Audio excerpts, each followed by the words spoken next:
చేశాడు. ముఖ్యంగా పోయిన సంవత్సరము అటుపోయిన సంవత్సరము ఈమె రాహేలు ఒక మొక్కుబడి చేసుకుంది దేవుని దగ్గర, నాకు కొడుకుని ఇస్తే దేవునికి ఇవ్వాలి అని. అది నాకు చెప్పింది. తర్వాత వాళ్ళ భర్తకు కూడా చెప్పుకోమని చెప్పాను. ఆయనకి ఇష్టం లేదని చెప్పాడు, కానీ దేవునికి ఇష్టం అని చెప్పింది.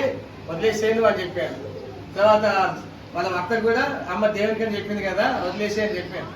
అప్పుడు ఆమె మొక్కుబడి చేసుకుంది, కొడుకుని దేవుడు ఇస్తే మీకు ఇచ్చేస్తా అంటే మాకు కాదు సేవకి, నేను సేవకు ఇచ్చేస్తానని ఒప్పేసుకొని ప్రార్థన చేసింది. అయితే గర్భం ధరించింది. 5 సంవత్సరం తర్వాత 2 సంవత్సరం తర్వాత. ఆ తర్వాత కాన్పు అయినప్పుడు చూస్తే కూతురు పెట్టింది. ఎవరు పెట్టారు? కూతురు పెట్టారు. అప్పుడు అప్సెట్ అయిపోయింది. ఏమైపోయింది? అప్పుడు అప్సెట్ అయిపోయింది. ఎవరు? రాహేలు. విజయ్ కూడా అప్సెట్ అయిపోయాడు. కానీ నేనేమన్నానంటే, మీరు మొక్కుకున్నారు కదా, ఆడళ్ళైనా సేవ చేస్తారు, మొగలైనా సేవ చేస్తారు. మొగళ్ళే చేయాలని ఏం లేదు, ఆడళ్ళే చేయాలని ఏం లేదు.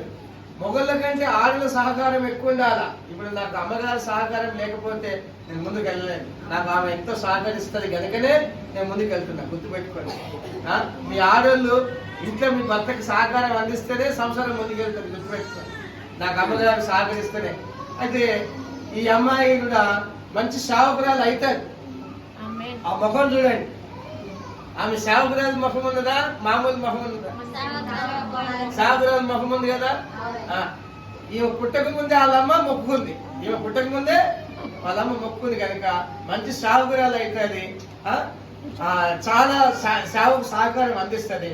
ఇంకా స్త్రీలు పెరిగే